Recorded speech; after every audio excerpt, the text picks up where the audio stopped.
Bismillah, alhamdulillah, wassalatu wassalamu ala rasulillah. Alhamdulillahilladzi hadana lihada wa ma kunna linahtadiya laula an hadana Allah. Thumma alhamdulillahilladzi bi ni'matihi tatimmus salihati bi fadlihi taqsal ghayat. Adada khalqihi wa rida nafsihi wa zinata arshihi wa midada kalimatihi. Subhanaka ya Rabbana la nuhsi thana'an 'alaika anta kama athnayta 'ala nafsik. Subhanaka la 'ilma lana illa ma 'allamtana innaka antal 'alimul hakim. Allahumma faqihna fid din wa 'allimna ta'wil. Rabbi shrah li sadri wa yassir li amri wahlul 'uqdatam min lisani yafqahu qawli. Radina billahi rabban wa bil islami dinan wa bi Muhammadin nabiyyan wa rasulan. Allahumma salli wa sallim wa barik wa an'im ala al-mab'uthi rahmatan lil 'alamin nabiyyina wa qudwatina wa uswatina Muhammadin ibni Abdillah salawatu rabbina wa salamuhu alaihi wa ala alihi wa azwajihi wa ashabihi wa man tabi'ahum bi ihsan ila yaumiddin, amma ba'd. Saudara-saudara sekalian yang dimuliakan Allah Azza wa Jalla, para ikhwah fillah, a'azzani Allah wa iyyakum. Assalamualaikum warahmatullahi wabarakatuh. Kita bersyukur pada Allah. Pada kesempatan kali ini kita masih diberi kesehatan, yang mana itu adalah bagian daripada nikmat yang sangat besar. Apalagi di tengah wabah corona seperti ini, kita begitu merasakan betapa besarnya nikmat kesehatan itu. Dan tentu ini sesuai dengan sabda Rasulullah sallallahu alaihi wasallam, ni'matan maghbunun fihima katsirun minan nasi as-sihhatu wal faraq. Ada dua nikmat yang mana banyak sekali manusia yang merasa yang terlalaikan karena dua nikmat tersebut. Satu, as-sihhah, yaitu kesehatan. Dua, al-faraq, yaitu waktu luang. Dan hari ini betul-betul kita bisa merasakan betapa mahalnya arti sebuah kesehatan. Banyak yang meninggalkan pekerjaannya untuk berdiam diri di rumah, untuk kemudian bisa menjaga kesehatannya. Banyak yang kemudian hidupnya lebih bersih, lebih teratur untuk menjaga kesehatannya. Bahkan mungkin ada sebagian di antara kita yang mengeluarkan banyak uang untuk membeli vitamin dan seterusnya, untuk menjaga imun tubuhnya, untuk menjaga kesehatannya. Maka saya berharap semoga setelah corona ini, setelah wabah ini hilang insya Allah, maka saya berharap kesehatan itu tetap dijaga sebagaimana kesehatan itu kita jaga ketika datang wabah. Dan yang lebih penting daripada itu, bukan hanya tentang menjaga kesehatan, karena kalau hanya menjaga kesehatan saja, itu hanyalah bagian terkecil dari kehidupan. Yang paling penting adalah apa yang menjadikan kesehatan itu bernilai di sisi Allah Azza wa Jalla, yaitu ketaatan. Apa yang membuat waktu luang itu bernilai di sisi Allah Azza wa Jalla ketika kita pakai untuk kebaikan, kita gunakan untuk ketaatan, yaitu bagaimana kesehatan tersebut, bagaimana waktu luang tersebut kita pakai dan kita gunakan untuk bernilai ibadah, beribadah kepada Allah Azza wa Jalla, yang kita bungkus dan kita bingkai dalam balutan ketaatan dan kebaikan. Saudara sekalian yang dimuliakan Allah Azza wa Jalla, tentu wabah ini terjadi bukan atas ketidaksengajaan Allah. Tentu semua yang terjadi atas kemauan Allah dan iradah Allah, kemauannya, kesengajaannya. Allah yang paling tahu tentang hamba-hambanya. Allah yang paling tahu tentang keadaan satu negara. Allah yang bisa memilih, dan itu hak mutlak, ya, yang kemudian Allah punya. Dan termasuk bagaimana Allah jadikan wabah ini mendekati bulan suci Ramadan, saudara sekalian. Allahu Akbar. Ini ujian yang begitu berat. Bagaimana justru menjelang Ramadan kita harus melatih diri kita untuk sholat berjamaah. Bagaimana justru menjelang Ramadan kita harus kemudian melatih diri kita untuk kemudian semakin banyak mengunjungi rumah-rumah Allah. Di saat yang sama Allah berikan wabah ini. Dan Anda bisa bayangkan Masjidil Haram, Masjid Nabawi, ibadah umrah, yang mana sebahagian kemudian telah mendaftarkan dirinya untuk beribadah umrah di bulan suci Ramadan atau kemudian sebelum Ramadan. Tetapi Allah berkehendak lain. Allah berkata lain. Allah jadikan wabah ini sebagai perantara agar kemudian kita sadar bahwa tidak ada yang kuasa kecuali kuasa Allah. Tidak ada yang hebat kecuali kemahahebatan Allah. Tidak ada yang menentukan kecuali yang menentukan adalah Allah Azza wa Jalla. Maka saudara sekalian yang dimuliakan Allah, pada kesempatan kali ini kajian kita yang bertemakan bagaimana mempersiapkan bekal terbaik menghadapi bulan Ramadan, saya dahului dengan muhasabah diri kita masing-masing. Bagaimana Ramadan kali ini ada sesuatu yang berbeda yang Allah berikan kepada kita, dan ini ujian yang sangat berat. Apalagi bagi Anda, saudara-saudaraku, yang sudah terbiasa ke masjid, yang sudah terbiasa ruku, sujud bersama para jamaah di masjid-masjid di rumah-rumah Allah, tentu ini adalah ibadah yang sangat mulia dan agung di sisi Allah, memamurkan masjid. Tetapi Anda dan kita semua harus melaksanakan ujian yang begitu berat ini, di mana kita semua akan menghadapi satu masa, satu fase, dan kita sudah hadapi beberapa hari yang lalu, beberapa pekan yang lalu, dan belum tentu kita bisa menyelesaikannya karena ini semua atas kehendak Allah dalam waktu dekat. Kita tidak tahu, bisa jadi sampai 2 bulan, 3 bulan. Na'udzubillah min dzalik. Kita harus seperti ini dan na'udzubillah betapa besar kerinduan kita kepada rumah-rumah Allah Azza wa Jalla. Saudara sekalian yang dimuliakan Allah Azza wa Jalla, pada kesempatan kali ini saya ingin memberitahukan kepada kita semua bahwa ini adalah cara Allah, ini adalah skenario Allah untuk kita semua agar kita lebih mempersiapkan diri kita menghadapi bulan suci Ramadan.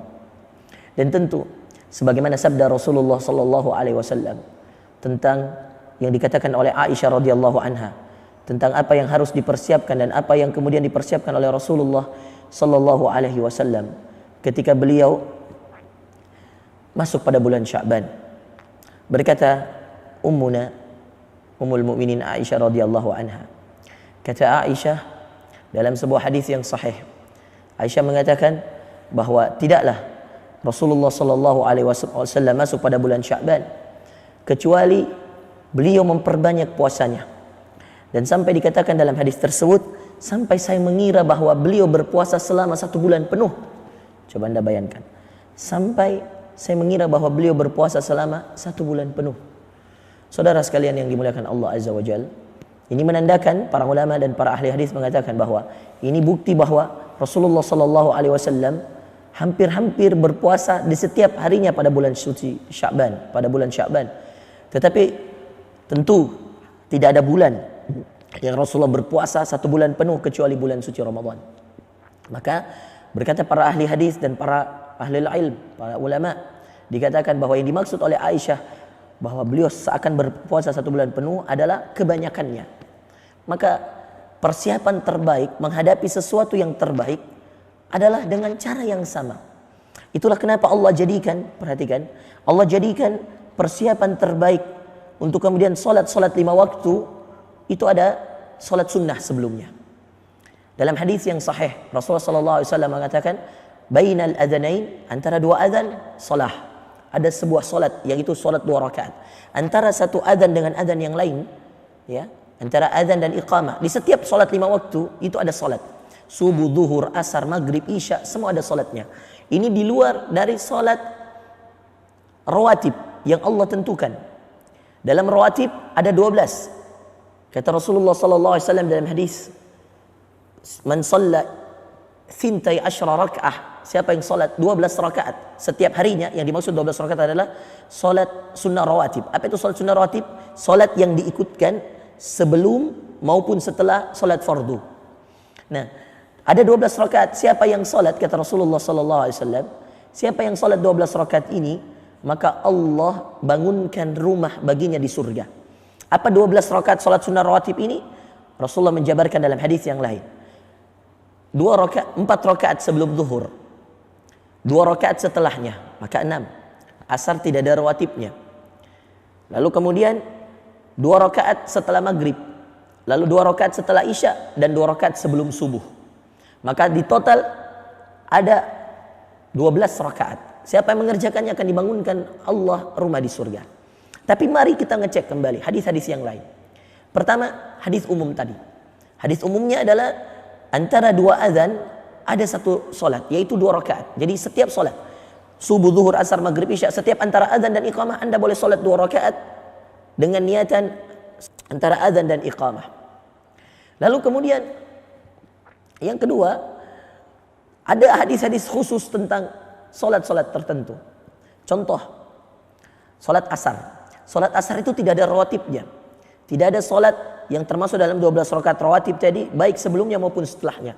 Tapi ada beberapa hadis yang berkaitan tentang solat sunnah sebelum asar. Ada hadis yang berkaitan tentang 2 rakaat solat sunnah sebelum asar, ada yang 4 rakaat solat sunnah sebelum asar. Yang 4 rakaat ini dalam hadis dikatakan rahimallahu imra'an. Allah merahmati, semoga Allah merahmati seorang yang salat sunnah 4 rakaat sebelum salat asar, 2 rakaat dan 2 rakaat. Saudara sekalian yang dimuliakan Allah, ini menunjukkan apa? Kalau tadi antara adzan dan iqamah ada salat 2 rakaat dan ada beberapa salat yang memang sudah ada salat sunnah rawatibnya sebelum zuhur, sebelum asar, sebelum zuhur contoh, sebelum subuh contoh, itu dan sebelum asar dalam hadis yang terpisah. Ini menandakan bahwa semua salat 5 waktu kita boleh mengerjakan, ada sunnah anjuran untuk kita mengerjakan 2 rakaat sebelumnya. Menandakan apa? Bahwa persiapan terbaik sebelum masuk pada inti dari ibadah yang diwajibkan ada muqaddimahnya, ada pendahuluannya. Dan ini latihan untuk kemudian lebih serius, lebih konsentrasi dan lebih bisa fokus, yaitu salat 2 rakaat sebelumnya. Dan tentu orang yang kemudian bisa melakukan salat 2 rakaat antara adzan dan iqamah adalah orang yang bergegas ketika mendengarkan adzan. Dia mengambil wudunya lalu bersegera untuk kemudian salat 2 rakaat karena Allah antara azan dan iqamah tadi. Begitu juga dengan ibadah puasa. Rasulullah menjadikan contoh ibadah Sya'ban tadi. Ibadah puasa pada bulan Sya'ban tadi yang dikatakan oleh ibu kita Aisyah radhiyallahu anha, di mana Ummul Mukminin Aisyah mengatakan bahwa saya melihat Rasulullah SAW memperbanyak puasanya di bulan Sya'ban. Ini sebagai role model, sebagai uswah terbaik, sebagai teladan terbaik bagi kita. Dan kita bisa melihat saudara sekalian, dengan adanya hadis ini menandakan bagi kita bahwa ternyata Rasulullah SAW melatih dirinya memperbanyak berpuasa Sya'ban di bulan suci Sya'ban. Di antara perkataan dan penjelasan para ulama, salah satu sebabnya adalah agar beliau dan para sahabatnya melatih diri untuk banyak berpuasa, sehingga ketika masuk bulan Ramadan mereka sudah dalam keadaan siap untuk berpuasa 1 bulan penuh di bulan suci Ramadan. Dan subhanallah, memperbanyak puasa pada bulan Sya'ban seperti saat ini kita di bulan Sya'ban adalah sunnah di antara sunnah-sunnah Rasulullah SAW yang perlu kita perbanyak. Tidak perlu mengenal Senin dan Kamis, tidak perlu mengenal build seluruh hari di bulan Sya'ban Anda boleh berpuasa. Tidak harus Senin Kamis, tidak harus bulan Bid, di hari-hari Bid, tidak harus. Semua hari di bulan Sya'ban Anda bisa berpuasa. Dan ini adalah di antara keutamaan bulan Sya'ban, dan itu adalah anjuran dari baginda kita Nabi Muhammad sallallahu alaihi wasallam.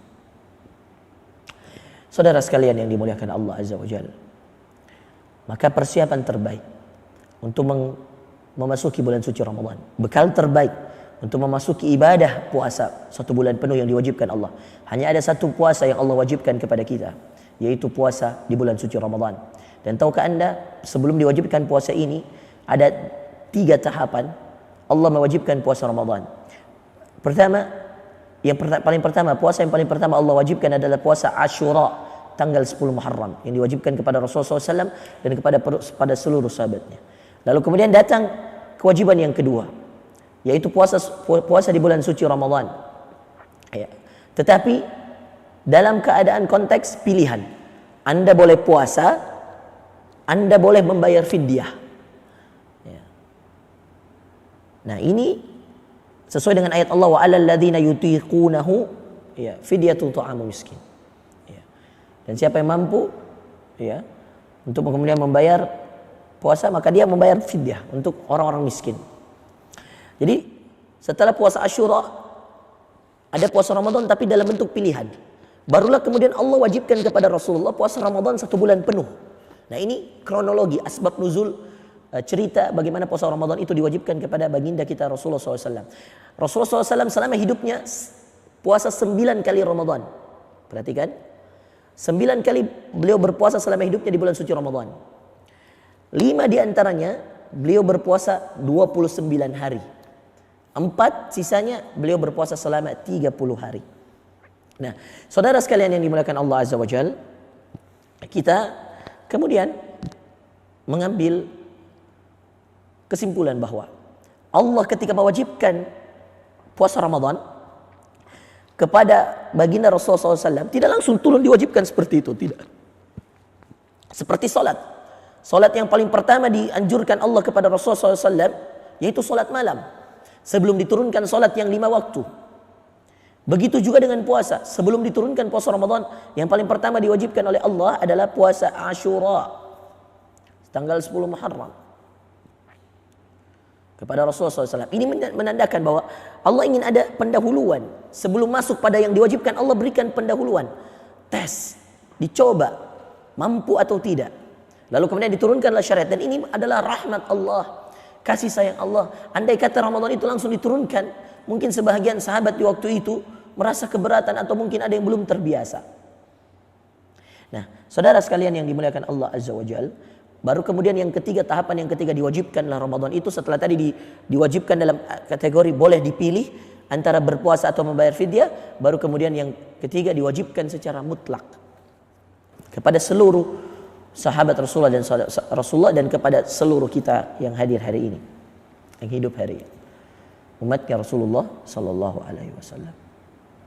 Dan dari situ turunlah ayat Allah Azza wa Jalla, ya ayyuhalladzina amanu, hai orang-orang yang beriman, kutiba alaikumus siyam, telah ditetapkan bagi kalian untuk berpuasa, kama kutiba alal ladzina min qablikum, sebagaimana telah ditetapkan untuk orang-orang sebelum kalian berpuasa, la'allakum tattaqun, agar kalian bertakwa.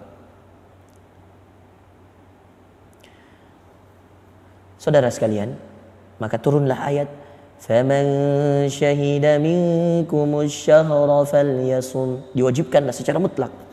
Kata Allah, barang siapa yang masuk pada bulan suci Ramadan dan mereka hidup dalam keadaan sehat, tidak ada uzur, maka hendaklah mereka ketika masuk dan menyaksikan bulan suci Ramadan datang, maka hendaklah mereka berpuasa.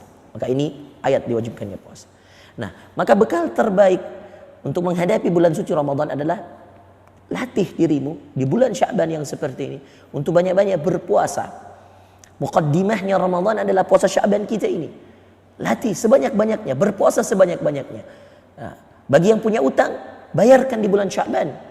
Hitung baik-baik, jangan sampai kemudian kurang harinya, sehingga kemudian Anda masuk bulan Ramadan dalam keadaan Anda masih punya utang di bulan Sya'ban. Na'udzubillah min dzalik. Hitung harinya. Maka saudara sekalian, sebaik-baik diri kita, ibadah yang kita siapkan, bekal terbaik untuk menghadapi bulan suci Ramadan adalah memperbanyak puasa. Ya, kalau ada punya utang, bayarlah di bulan Sya'ban, selesaikan. Begitulah dahulu Aisyah, istri Rasulullah SAW, membayar utang-utangnya. Kebanyakan beliau membayarnya di bulan Sya'ban. Saudara sekalian yang dimuliakan Allah, itulah bekal terbaik yang harus kita persiapkan untuk menghadapi bulan suci Ramadan, yaitu banyak-banyak melatih diri kita untuk beribadah puasa. Latih diri kita, ketika kita bisa melatih diri kita beribadah puasa di bulan Sya'ban, artinya kita melatih diri kita untuk sahur dan berbuka puasa. Saudara sekalian yang dimuliakan Allah Azza wa Jalla, kita masuk pada poin yang kedua yang harus kita persiapkan untuk menghadapi bulan suci Ramadan. Apa itu? Adalah dengan melatih diri kita untuk memperbanyak membaca Al-Quran. Bulan Ramadan adalah bulannya Al-Quran. Allah sendiri yang mengatakan itu. Kata Allah, syahrul Ramadan alladzi unzila fihi al-Qur'an hudan linnasi wa bayyinatin minal huda wal furqan. Kata Allah, syahrul Ramadan, kata Allah, bulan suci Ramadan, syahrul Ramadan alladzi unzila fihi al-Qur'an. Bulan suci Ramadan adalah bulan yang diturunkannya di dalamnya Al-Qur'an. Hudan linnas, sebagai petunjuk bagi manusia. Wa bayyinatin minal huda wal furqan, dan sebagai tanda yang jelas minal huda, dari petunjuk itu sendiri, wal furqan, dan dari pembeda yang hak dan yang batil. Saudara sekalian yang dimuliakan Allah, maka sebelum menghadapi bulan Ramadan, latihlah dirimu untuk bisa membaca Al-Quran dengan baik dan benar. Bagi yang belum bisa membacanya dengan baik dan benar, saya anjurkan kepada kalian untuk kemudian mengikuti program-program yang dibuat oleh ustadz-ustadz, ya, atau oleh guru-guru mengaji yang ada di sekitar kita, untuk kemudian bisa melatih diri kita untuk membaca Al-Quran dengan baik dan benar. Sungguh merugi Jika saja selama hidup kita tidak pernah belajar Al-Quran dengan serius, sungguh merugi. Kalau nanti sebelum kita mati atau ketika kita wafat dalam keadaan kita belum bisa membaca Al-Quran dengan baik dan benar, padahal kita adalah orang yang jago berpidato di hadapan ribuan orang. Na'udzubillah min dzalik. Anda seorang direktur di sebuah perusahaan, Anda bisa mengkondisikan 10.000 pegawai Anda, tetapi Anda tidak bisa membaca kalamullah, sungguh kita termasuk orang-orang yang merugi. Sungguh Anda termasuk orang yang merugi kalau Anda tidak bisa membaca Al-Quran, sedangkan Anda jago berbicara di hadapan manusia. Saudara sekalian yang dimuliakan Allah, maka bagi yang belum bisa membaca Al-Quran, latih diri Anda, belajar tajwid, belajar tahsin. Targetkan sebelum Ramadan saya sudah harus bisa membaca Al-Quran dengan baik dan benar sesuai dengan ilmu tajwid yang ada, yang menjadi batasan dalam Al-Quran itu sendiri. Saudara sekalian yang dimuliakan Allah Azza wa Jalla. Lalu kemudian setelah Anda belajar mampu membaca Al-Quran dengan baik dan benar, kalau Anda sudah mampu, maka buatlah program. Apa buat program? Latih diri Anda untuk bisa mentadabburi Al-Quran. Bacalah Al-Quran dan bacalah artinya, agar kecintaanmu tumbuh kepada Al-Quran, sehingga nanti ketika bulan suci Ramadan masuk dan tiba, Anda tidak mau berpisah dengan Quran. Dan itulah sebaik-baiknya orang yang kemudian hidupnya dipenuhi dengan Al-Quran selama bulan suci Ramadan. Dikatakan dalam sebuah asar Imam Asy-Syafi'i, Imam Muhammad bin Idris Asy-Syafi'i, ketika masuk bulan suci Ramadan, yaqtimul Quran fil yawm marratain. Beliau menghatamkan Al-Quran dalam satu hari 2 kali, saudara sekalian. Bayangkan, masuk bulan suci Ramadan 2 kali beliau khatam. Khatmah fil nahar wa khatmah fil lail. Satu kali khatmahnya, satu kali khatamnya di siang hari, dan satu kali khatamnya di malam hari. Kenapa? Kenapa bisa terjadi ini? Karena beliau sangat cinta dengan Al-Quran, tidak mau lepas dari Al-Quran. Seakan hidupnya 24 jam itu untuk Quran saja. Subhanallah. Dan ini dikatakan dalam riwayat, saudara sekalian. Dan subhanallah, tentu selain itu yang bisa membuat beliau bisa khatmah cepat di siang harinya sekali dan di malam harinya sekali adalah karena keterbiasaan beliau dengan Al-Quran. Karena kebersamaan beliau yang sebelum masuk Ramadan beliau sudah terbiasa bersama dengan Al-Quran. Beliau sudah terbiasa menghafalkan Quran, bahkan dikatakan beliau hafal Al-Quran dari usia belita, dari usia belia kecil. Dan itulah Imam Muhammad bin Idris Asy-Syafi'i. Lalu saudara sekalian yang dimuliakan Allah Azza wa Jalla, setelah mentadaburi Al-Quran, membaca Al-Quran, mentadaburinya, Anda bisa membuat program yang sangat baik, yaitu menghafalkan Al-Quran. Aturlah target-targetmu. Selain engkau mempunyai target untuk membaca Al-Quran, buatlah target untuk kemudian bisa menghafalkan Al-Quran. Sehingga ketika kemudian Anda menghafalkan Al-Quran, Anda bisa menggunakan hafalan-hafalan tersebut pada solat-solat Anda di bulan suci Ramadan. Betapa banyak solat sunnah yang Allah berikan kepada kita di bulan suci Ramadan. Ada salat tarawih, ada salat qiyamul lail, tahajud, subhanallah. Ya, yang mana tentu malam-malam, salat pada malam-malam di bulan suci Ramadan jauh lebih besar pahalanya dari salat di malam-malam di bulan-bulan yang lainnya. Saudara sekalian yang dimuliakan Allah Azza wa Jalla, masuk pada amalan yang ketiga yang harus kemudian kita perbanyak ketika kita ingin mempersiapkan diri kita untuk masuk pada bulan suci Ramadan. Apa itu? Latihlah dirimu untuk banyak-banyak dan untuk sering-sering dan untuk membiasakan diri bangun salat malam.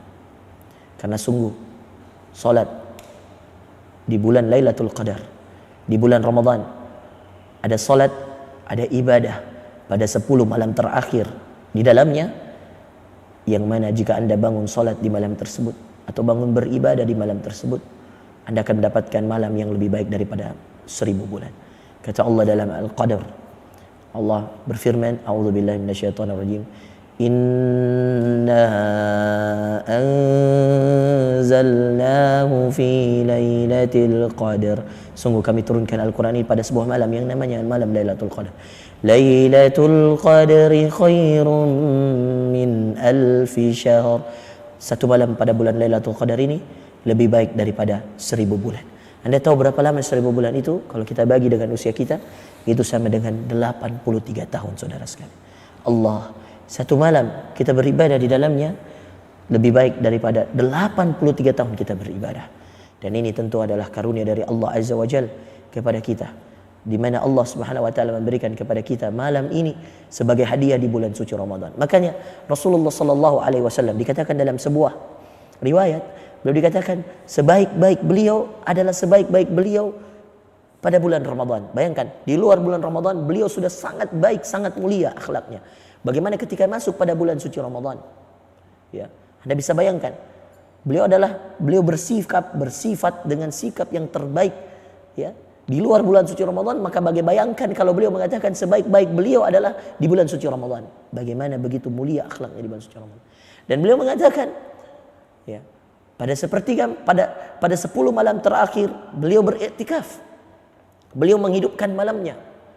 Dan beliau menganjurkan untuk bangun sholat malam dan membangunkan keluarga yang ada pada waktu itu, dibangunkan keluarga. Lalu setelah itu beliau mengikat kencang ikat pinggangnya agar kemudian beliau bisa kuat, agar beliau kemudian bisa hilang ngantuknya untuk kemudian menghidupkan malamnya.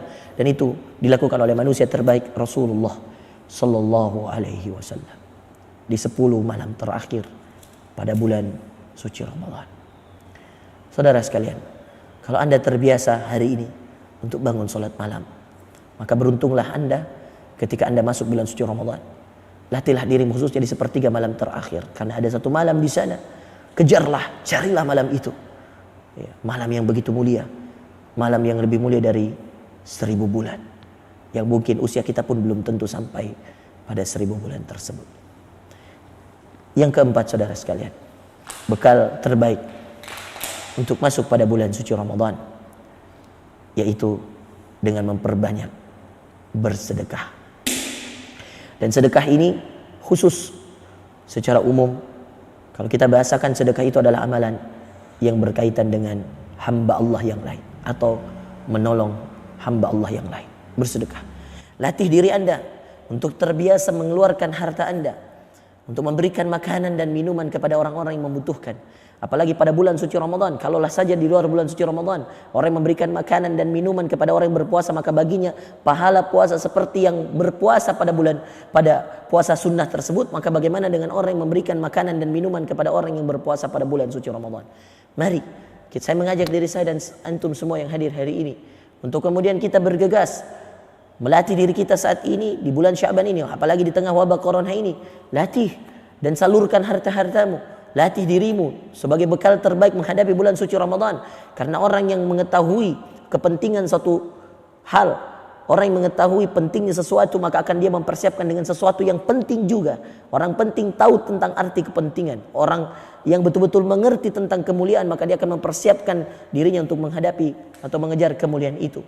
Dan itulah orang-orang yang tahu betapa mulianya dan betapa pentingnya bulan suci Ramadan. Maka latih diri kita untuk bersedekah. Dan puncak dari sedekah itu di bulan suci Ramadan adalah zakatul fitrah. Zakat fitrah yang diwajibkan kepada seluruh kaum muslimin yang mampu untuk mengeluarkan zakat fitrah tersebut. Nanti dikeluarkan sebelum, ya, di akhir-akhir bulan suci Ramadan, sebelum khatib Aid naik ke atas mimbar, atau sebelum salat Aidul Fitri dikumandangkan. Nah, saudara, dilaksanakan. Saudara sekalian yang dimuliakan Allah Azza wa Jalla, maka amalan yang keempat ini berkaitan dengan orang lain. Dan tentu ada yang luar biasa di balik itu. Allah berfirman dalam surah Muhammad ayat ke-7, kata Allah, ya ayyuhalladzina amanu, hai orang-orang yang beriman, in tansurullah, kalau kalian menolong Allah. Berkata para ahli tafsir, menolong Allah yang dimaksud dalam ayat ini menolong hamba Allah. In tansurullaha yansurkum, maka pasti Allah akan menolong kalian. Wa yuthabbit aqdamakum, dan Allah akan mengokohkan kaki-kaki kalian, menguatkan kaki-kaki dan pegangan-pegangan kalian. Saudara sekalian, yang dimaksud dalam ayat ini, jika kamu menolong hamba Allah, ya, menolong agama Allah, maka pasti Allah akan menolongmu dan pasti Allah akan mengokohkan pendirianmu, menguatkanmu. Maka coba lihat saudara sekalian, kalau kita berbagi di tengah wabah corona ini, apalagi di bulan Sya'ban seperti ini, dengan berniat melatih diri kita sebelum masuk bulan suci Ramadan, maka ketika itu kita akan terbiasa menjadi orang yang biasa peka untuk menolong hamba Allah. Maka ketika kita kemudian berbagi dan ketika kemudian menolong hamba Allah, akan muncul kecintaan dalam diri kita. Dan tentu orang yang menolong sesama mereka adalah orang yang mencintai sesamanya. Dan itu adalah murni rasa sayang Allah berikan kepada kita umat manusia. Dan tidak semua orang diberikan rasa cinta itu. Tidak semua orang diberikan rasa sayang itu, saudara sekalian. Maka latihlah dirimu untuk banyak bersedekah di jalan Allah Azza wa Jalla. Khususnya di tengah wabah corona ini, banyak sekali di antara saudara-saudara kita yang terputus nafkah dan rezekinya karena adanya wabah corona ini. Maka sisihkanlah penghasilanmu, sisihkanlah uangmu untuk mereka yang kesulitan di tengah wabah corona ini. Yang terakhir, menjadi poin yang kelima yang harus kita lakukan juga untuk kemudian kita menghadapi bulan suci Ramadan.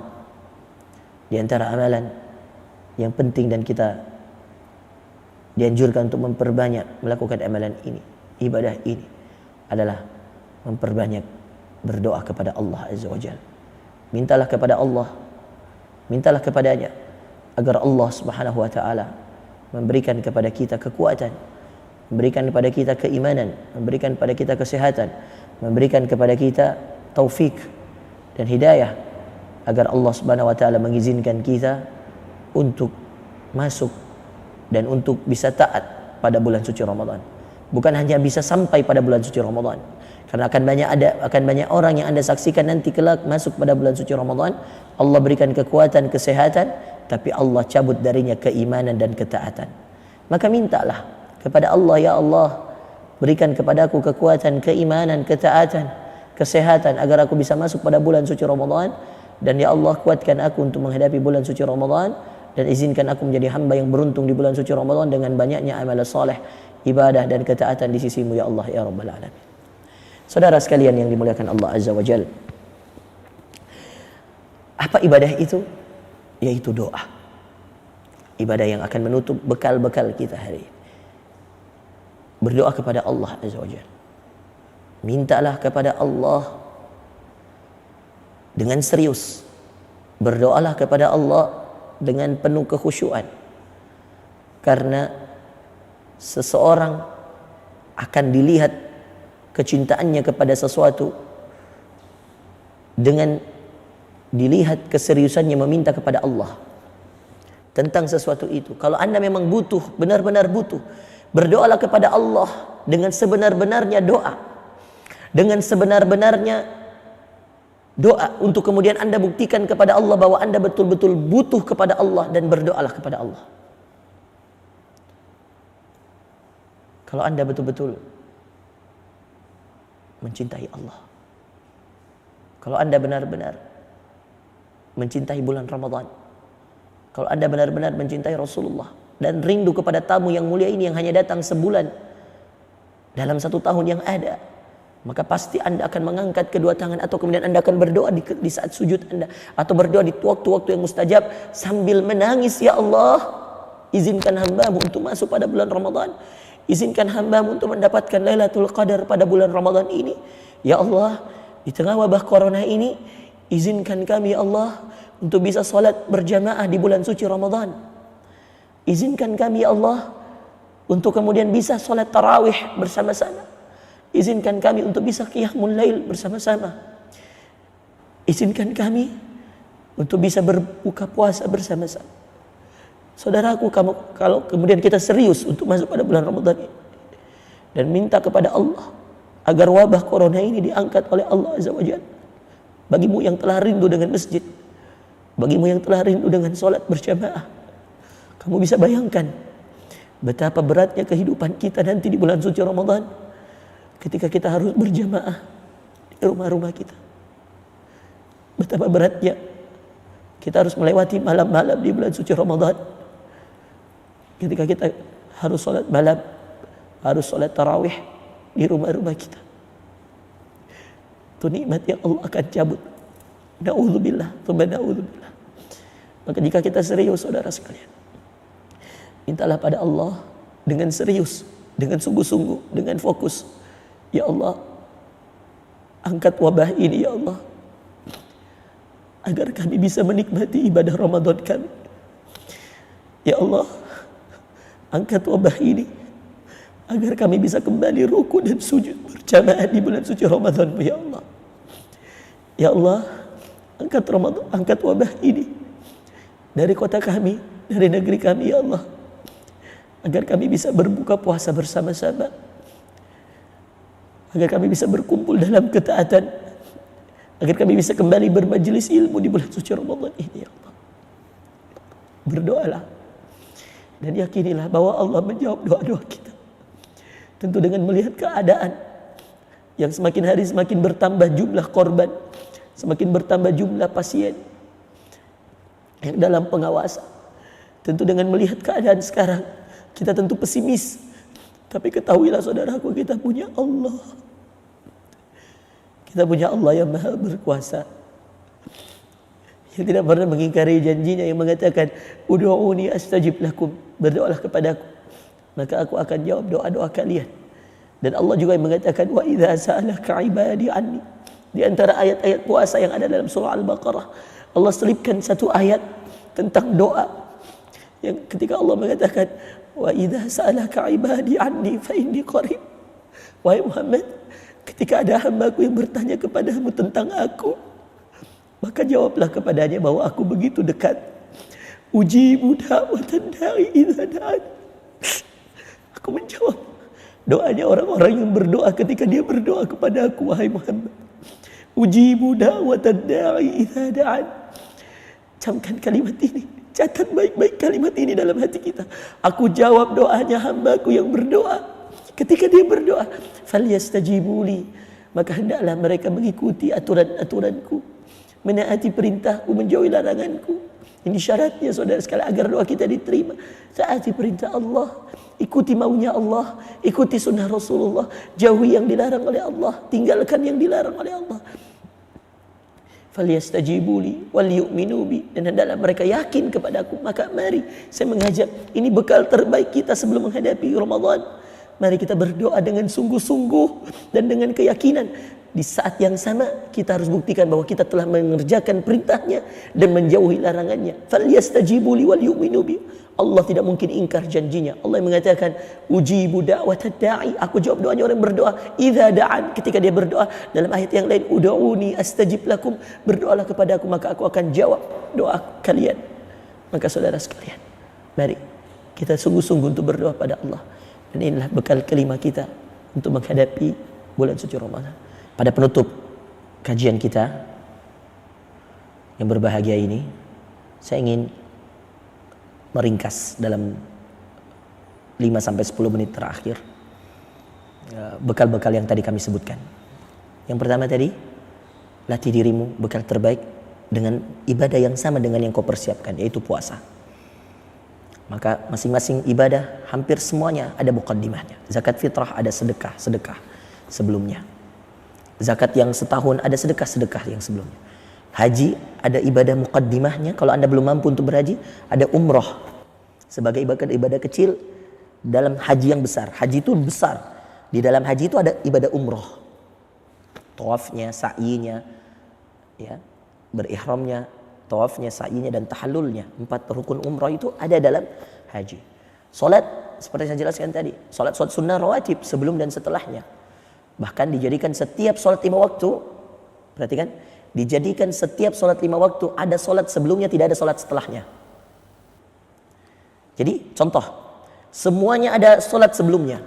Dengan apa kita mengambil bahwa semuanya ada salat sebelumnya, Ustadz? Itu tadi hadis yang umum, ya, yang Rasulullah mengatakan antara azan dan iqamah, antara 2 azan ada 2 rakaat. Artinya semua 5 waktu ini pasti ada azannya dan pasti ada iqamahnya. Berarti setiap salat 5 waktu ini ada salat sebelumnya. Tapi tidak semuanya ada salat setelahnya. Coba lihat, ada 2 salat yang tidak ada salat setelahnya, subuh dan asar. Anda tidak boleh salat setelah subuh, Anda tidak boleh salat setelah asar. Itu waktu yang dimakruhkan, bahkan sebagian ulama mengharamkan salat setelah dua salat tersebut. Nah, ini membuktikan bahwa salat sunnah belum ditambah dengan salat sunnah rawatib, ya. Bahkan dijadikan salat zuhur itu rawatibnya 4 rakaat. Salat sebut sunnah rawatib sebelumnya 4 rakaat dan salat sunnah selanjutnya 2 rakaat. Ini menjadikan bahwa ibadah-ibadah itu ada mukaddimahnya. Maka persiapkan diri terbaik, latih diri untuk banyak berpuasa. Saya katakan ini sunnah Rasulullah. Rasulullah kata Aisyah kebanyakan puasanya sampai dikatakan berpuasa 1 bulan penuh. Kata para ahli hadis ini menandakan bahwa hampir-hampir Aisyah sendiri tidak tahu mana hari Rasulullah berpuasa mana tidak, karena di bulan Syaban seakan semua harinya Rasulullah berpuasa. Nah, itu makna dari perkataan Aisyah radhiyallahu anha. Maka latih diri kita untuk banyak berpuasa. Lalu kemudian yang kedua dengan Al-Quran. Kalau bisa targetkan untuk khatam Al-Quran sebelum masuk bulan suci Ramadan. Target. Pasang target baik-baik sebelum masuk bulan suci Ramadan Anda sudah bisa menghatamkan Al-Quran 30 juz. Dengan tadi yang sudah saya jelaskan, yang belum bisa mengaji, belajarlah tahsin, pelajari tajwidnya sehingga kemudian Allah Azza wa Jalla memberikan pada kita taufik, kemudahan, mudah-mudahan masuk bulan suci Ramadan kita sudah bisa mengaji dengan baik dan benar. Lalu kemudian yang ketiga, banyak latihan untuk sholat malam, karena sungguh malam-malam di bulan suci Ramadan adalah malam-malam terbaik yang ada, apalagi di 10 malam terakhir dan di sepertiga malam terakhir. 10 malam terakhir di sepertiga malamnya, Allahu Akbar, itulah waktu yang terbaik. Latih diri kita untuk banyak sholat tahajud, sholat malam menjelang bulan suci Ramadan. Lalu kemudian yang selanjutnya adalah latih diri kita untuk banyak berbagi kepada sesama kita, yaitu bersedekah. Apalagi di tengah wabah corona seperti ini, saya menganjurkan pada seluruh yang hadir di Wahda Inspirasi Zakat, kita punya program 50.000 per kepala. Bagi siapa yang kemudian mau menyumbangkan 50.000 rupiah saja, maka dia sudah bisa menanggung satu orang untuk satu harinya. Ya. Apalagi kalau dia bisa memberikan itu jumlah keluarganya, kalau dia ada 5 orang dalam satu keluarga, dia membayar 250.000, dia bisa menafkahkan untuk satu keluarga yang lainnya, dan begitu seterusnya. Dan insya Allah ini adalah bagian ikhtiar kita agar Allah segera mencabut wabah ini. Ingat tadi kata Allah, kalau kamu menolong hamba Allah, Allah akan menolongmu. Jadi kalau kita mau ditolong Allah dari wabah corona ini, maka mari kita menolong sesama kita. Maka mari kita menolong dengan berbagi kepada sesama kita. Insya Allah dengan itu Allah akan mengangkat wabah ini dan akan menolong kita segera terbebas dari wabah ini, sehingga kita masuk pada bulan suci Ramadan, kita bisa kembali menemukan Ramadan kita. Bahkan mudah-mudahan Masjidil Haram, Mekah dan Madinah sudah bisa terbuka, sehingga kemudian saudara-saudara kita yang ada di sana bisa berumrah, saudara-saudara kita yang ada di sana bisa melaksanakan ibadah yang luar biasa, ibadah agung umrah itu. Bisa melaksanakan sholat malam. Kita rindu dengan suara imam-imam Masjidil Haram, Allahu Akbar, Imam Masjidil Nabawi, Allahu Akbar. Ya. Yang mana kalau masih ada wabah ini tentu bisa saja sudah ditiadakan ibadah umrah di bulan suci Ramadan dan ditiadakan sholat malam. Padahal Anda tahu bahwa ibadah umrah di bulan suci Ramadan adalah pahalanya seperti berhaji, kata Rasulullah SAW. Orang yang beribadah umrah di bulan Ramadan itu pahalanya seperti orang yang berhaji. Mudah-mudahan Allah segera mengangkat penyakit. Maka latih diri kita untuk banyak berbagi harta kita, ya, di saat-saat di mana iman kita dites oleh Allah, diuji oleh Allah Azza wa Jalla. Lalu yang terakhir adalah dengan banyak berdoa kepada Allah. Minta dengan serius, minta dengan sungguh-sungguh agar Allah Subhanahu wa taala memberikan kepada nikmat, taufik, hidayah, kesehatan, supaya Allah segera mencabut wabah ini dan kita bisa kembali normal, hidup dalam keadaan kita masuk di bulan suci Ramadan. Semoga Allah cabut sebelum bulan suci Ramadan masuk keadaan-keadaan ini. Mudah-mudahan ini semua dijadikan oleh Allah penghapus dosa-dosa kita karena kesabaran kita. Mudah-mudahan kesabaran kita, ketaatan kita untuk selalu di rumah saja, ya, untuk kemudian menghindarkan diri dari tersebarnya semakin banyaknya penyakit ini. Mudah-mudahan sholat kita di rumah diberi pahala yang lebih besar dari sholat kita ketika kita sehat, di saat tidak ada wabah, ketika kita sholat di masjid. Dengan niat tadi tidak membahayakan dan tidak dibahayakan. La dharar wa la dirar, kata Rasulullah sallallahu alaihi wasallam. Maka saudaraku, saya anjurkan setelah Anda amalkan yang 5 ini, saya juga menganjurkan kalau Anda tidak ada kepentingan apa-apa, di rumahlah. Perbanyaklah 5 amalan tadi ini. Sekarang zamannya Anda bisa bersedekah dengan mudah. Kalau Anda memesan makanan Gojek atau Grab atau apa, Anda bisa titipkan uang lebih kepadanya dan katakan kepadanya, kalau 30.000 Anda berikan 50.000, katakan 20.000-nya untuk keluarga Anda, Pak. Mudah, tidak harus keluar rumah untuk bisa bersedekah. Apalagi dengan zaman yang secanggih ini, ya, dengan adanya mobile banking, Anda bisa kemudian mentransfer lewat handphone Anda. Itu sudah sangat mudah sekali. Maka ya, saya mengajak diri saya, ya, teman-teman yang hadir hari ini, ya, bagi yang mau ikut program Wahda Inspirasi Zakat bisa mengirimkan ke nomor rekening yang ada di bawah, ya, kirimkan, dan insya Allah sebelum Ramadan mudah-mudahan ya sudah tersalurkan dan mudah-mudahan Allah segera angkat penyakit ini karena kepedulian kita kepada sesama hamba. Dan tentu banyak berdoa yang sebagaimana yang terakhir tadi, minta kepada Allah agar Allah Azza wa Jal segera mengangkat penyakit ini, segera mengangkat wabah ini, dan kita bisa masuk pada bulan Ramadan dalam keadaan sehat keimanan kita dan sehat fisik kita, dan insya Allah lingkungan kita juga sehat dari wabah-wabah dan penyakit-penyakit. Barakallahu fikum. Saya Ustaz Muhammad Farrozi Ansar, Ketua Dewan Perwakilan Luar Negeri Wahda Islamiyah di Sudan, mengucapkan ahlan wa sahlan wa marhaban bir Ramadan. Selamat datang bulan suci yang mulia, bulan suci Ramadan, dan semoga Allah Subhanahu wa taala, Allahumma waffiqna lima tuhibbu wa tarda, ya Allah berikan kami taufik atas apa yang kau cintai dan kau ridhai pada bulan suci ini, ya Allah. Izinkan kami untuk bertaubat, izinkan kami untuk kembali kepadamu, dan jadikan kami hamba-hambamu yang selalu mendekatkan diri kami kepadamu, yang beruntung pada bulan suci Ramadan kali ini. Jazakumullahu khairan. Wa sallallahu ala nabiyyina Muhammadin. Barakallahu fikum. Rabbil alamin. Wassalamualaikum warahmatullahi wabarakatuh.